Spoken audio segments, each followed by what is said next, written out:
Hello, Colorado Writers Collaborative. My name is Debbie Maxwell Allen, and for the next few minutes, we are going to be talking about post-it planning, stick your way to success, which if you've been having a little trouble this year, which it's been a crazy year, reaching your goals, this might be the non-digital thing you need to accomplish something here in this last quarter of the year.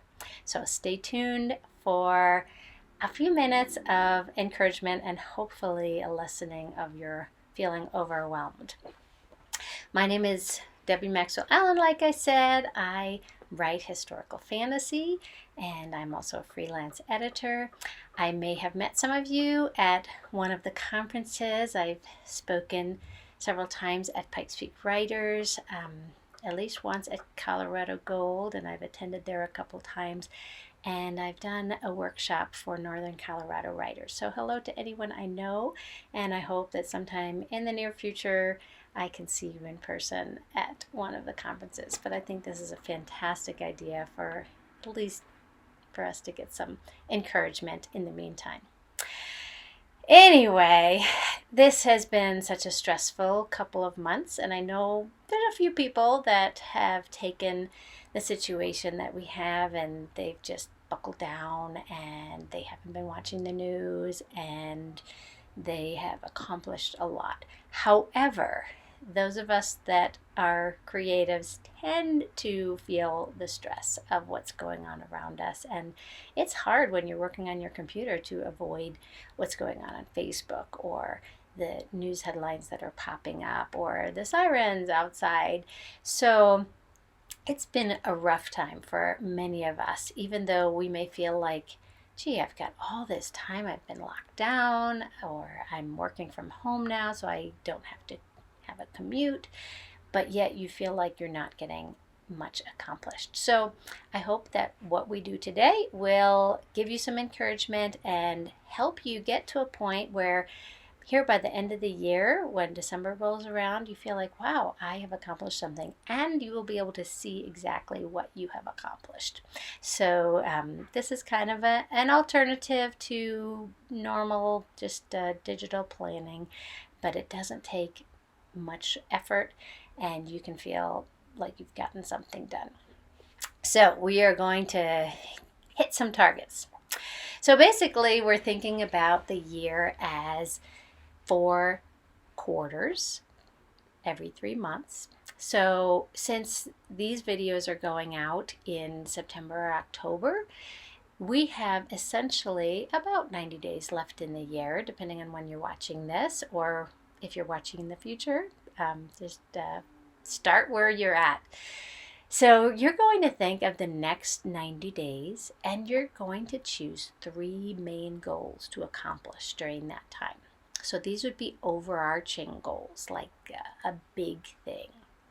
And if there's some goals that you have that can't be accomplished in 90 days, then you're going to make some of your goals the part that you could finish in 90 days. For example, say you're halfway through your novel. Could you finish the rest of your novel in 90 days, or at least a section of that novel? Maybe you're at a point where you're setting up your website and starting to think about mailing lists, getting all those things set. That could be something that you could accomplish. So one of your goals could have to do with your marketing of yourself. You could have a goal to outline and write a nonfiction book or edit a book and get it published. Those are all big goals that could be accomplished in 90 days. Now you're going to take those 3 main goals and you're going to break them each into 3 milestones. So basically you're thinking, what could I accomplish in October that would get me toward my goal of finishing my novel or outlining or editing my book? So you can break each of those big goals down into 3 independent milestones. So if I was trying to finish my novel, I might say, well, I need to finish Act 2 and Act 3 of my novel. So I would break down those milestones. Maybe one milestone would be finish Act 2, another milestone would be finish Act 3, and a third one could be editing Act 1 for the third month. So each goal is going to be broken down into the 3 milestones that you could accomplish essentially in a month. And now we're going to break those milestones down even further. So we're going to take each of those goals, like say writing your novel. You can think about how much could I write in a day reasonably. Don't say, well, I'm always going to be at NaNoWriMo writing level. That may not be consistent with your life right now, especially if you have kids at home that you're trying to do school with, or work has gotten kind of crazy because of everything going on. So just to break them down. Maybe if you can write 500 words a day, then those will be some of your milestones. If you're setting up your website, break that down. What are the specific things you need to do? You probably need to buy a domain name.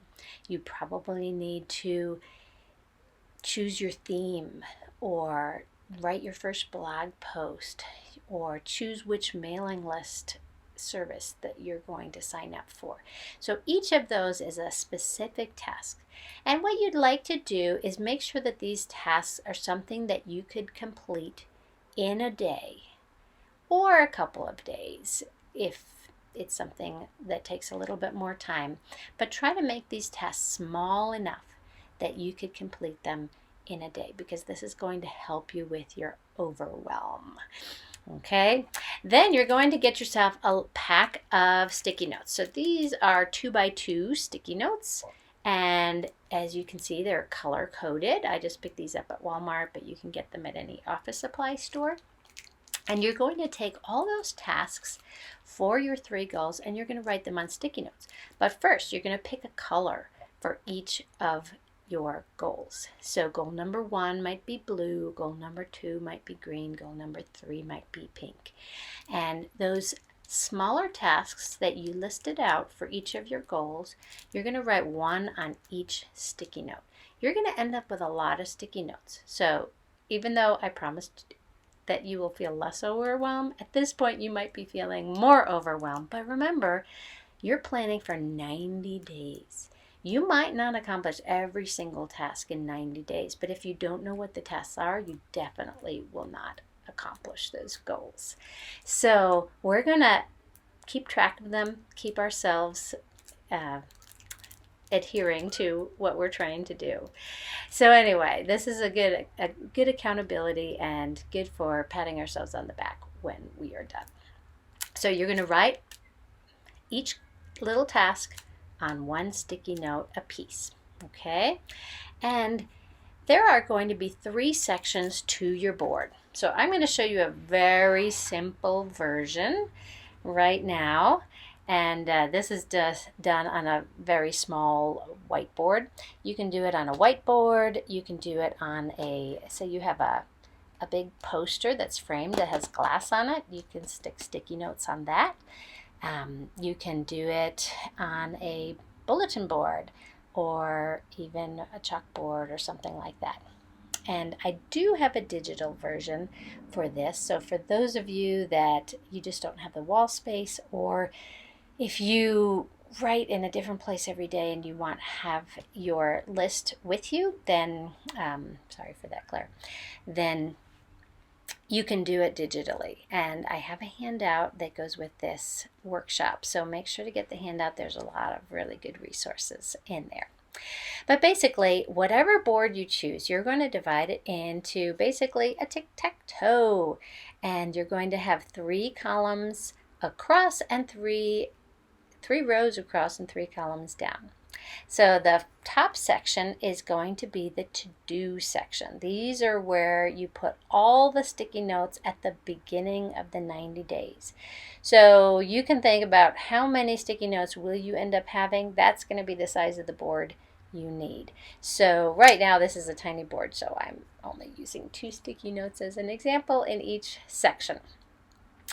But so this is your to-do section. This is your this week section, this middle section, and this section can be a little smaller because you're not going to have a lot of sticky notes in there at any given time. The bottom section is the done section. So this is where your sticky notes are going to go when a task is completed. And this is what's going to make you feel so good when you start seeing this section get filled up and get populated. Okay? So basically, a Kanban just visually shows your work at different stages of the process. And you can do it vertically or horizontally, so you can move them across or move them down depending on what you want to do. So at the beginning of any given week, you're going to look for goal number 1. You're going to look at all the sticky notes you have available to you, and you're going to choose 1 or 2 that you think you could reasonably accomplish this week, and you're going to move it down to the this week section.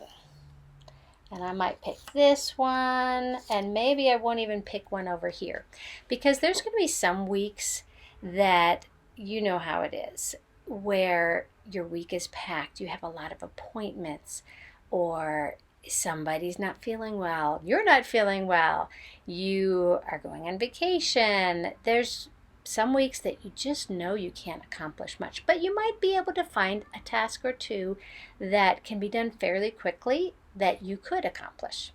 So if it's going to be a crazy week, just pick fewer of these. If you have more time, you might want to pick a few extra. That's up to you. So during the week, the only thing you have to look at is this middle row. So you don't need to feel overwhelmed by how many sticky notes are at the top, because you've got 90 days and you have time to get to the rest of those. Okay? So here in the middle, you have the things that you're going to do this week. One thing that's really important is, besides moving them to this middle section, is now you need to find a place on your calendar to do that. And whether you use just a digital calendar on your phone or you have a physical calendar, write down what day and what time are you going to do this thing. Whether it's write 500 words, whether it's write a blog post, whether it's get something ready marketing wise, you're running ads for your book or whatever. Put a place in your calendar so that you don't forget to do that, because at the end of the week you want to be able to move these sticky notes down to the done section. And week after week, more and more of these sticky notes in the top are going to end up down in the bottom section, and it's going to fill up. You might have to overlap your sticky notes to be able to fit them all in. But each week, the only thing you have to think about is the ones right here, and you have thought about your week ahead of time and only put what is reasonable to get in there. Once in a while, there's going to be times when you don't get to what's in here. You can leave them there for the next week and add a few extra ones if you have time. Okay. So that's the essential idea of a Kanban board. You can visually see your accomplishments. The bottom starts filling up and the top starts dwindling and getting more and more sparse. And at the end of your 90 days, you can evaluate, did I bite off more than I can chew? Did I pick too many things? Were my goals too giant for me to accomplish in 90 days? You'll get the idea after a couple of quarters how much you can do, and you might be able to foresee that a certain season of the year is a time, like say during the holidays, that you kind of need to maybe bump back and maybe only pick 2 goals during that season of the year. If you know it's a crazy time, it's conference season, or you do a lot of traveling or whatever. So let me give you a couple of tips to help you with working with your Kanban board. If, let's say, you're going along, let's say you set this up now and you're starting here in October and you're going along and somebody online makes some kind of comment that gives you an idea, like, that would be so cool to do. Or somebody asks you to do something and it's not one of your 3 main goals. Guess what? you should probably say no, because inserting that thing is going to derail you from these goals that you set up and these challenges that you created for yourself. And that is going to make you feel more overwhelmed. You're going to have less of these sticky notes traveling down to the bottom of your Kanban board. However, if whatever idea it is, whether it's an idea for a new book or an opportunity to do something that you feel like would advance your career, it may not be something that you want to throw away permanently. Have a list in your planner where you write these things down so that when you plan for the next quarter, maybe you want to include that idea. Maybe you want to include that project as one of your goals for the next quarter. So that way you don't have to lose it completely, but it will be planned and it would actually get done rather than just being added on top of everything else. So that way you won't get derailed by the new and the shiny. And try to focus your goals on the things that only you can do. Only you can write your book. Probably only you can write your blog unless you are dealing with a lot of guest posts, which might be more work than it's worth. Hire out anything, if possible, that other people can do. If you have the resources, like say formatting your book seems overwhelming, but you can afford $50 or $100 to have somebody else format it so you can continue writing the next book.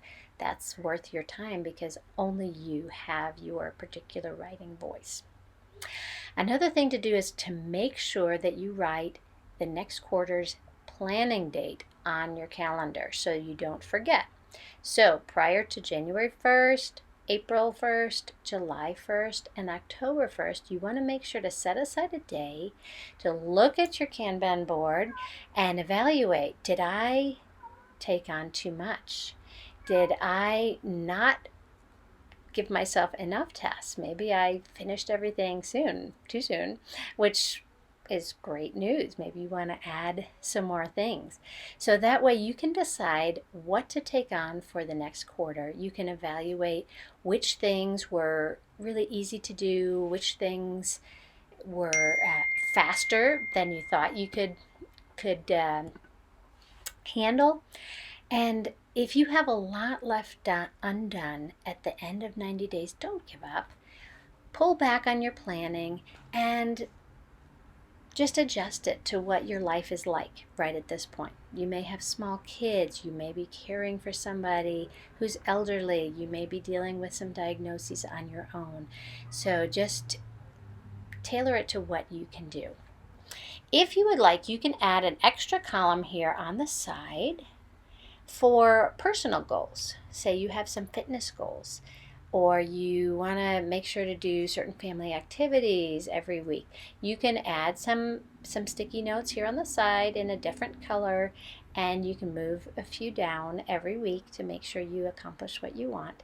I don't think I would go farther than 4 at a time. Now in the handout, I have a whole bunch of resources. The author that I first got this idea from, her name is Sarah Cannon. She has an excellent YouTube channel called Heart Breathings for Authors, and she has an amazing Kanban board. It's giant. It's like 8 of these, and she keeps track of her writing goals that way. What I ended up doing, you can see it on the wall behind me, I found a couple of antique windows, and they had the right number of glass panes, and so you can see I have a pink column on the left for my first goal, a purple column, a blue column, and then the last column, well, I use that to keep track of projects that I have for my editing clients. So my first column has to do with one book that I'm finishing up, and so that has some different tasks. The second column has to do with marketing activities like website and mailing list. The third column is a prequel novella that I'm working on, and so you can see, because there's a lot more sticky notes down at the bottom, that one I've accomplished a lot more for that one. But you can really use anything that you want. But I have linked in the handout several videos from Sarah Cannon, and also she has a free handout where you can write down your goals and start mapping out all the tasks that you want to break down from those goals. And in the handout, I also have a picture of my Kanban board and a couple others. So I hope that this little mini workshop has helped to give you an idea of something you can do that will encourage you, that will keep you from feeling overwhelmed. And by the end of December, you may have a Kanban board that has a whole bunch of sticky notes down at the bottom, and you can at least look back and say, this was an insane year, but look how many things I have accomplished this year that I wouldn't have otherwise if I hadn't set up this system. So I would love to hear if this has worked for you. I've included my email in the handout if you want to get in touch, or if you have any questions or suggestions. I would love to hear from you. So be well, everybody. Stay safe, and hope to see you soon. Bye.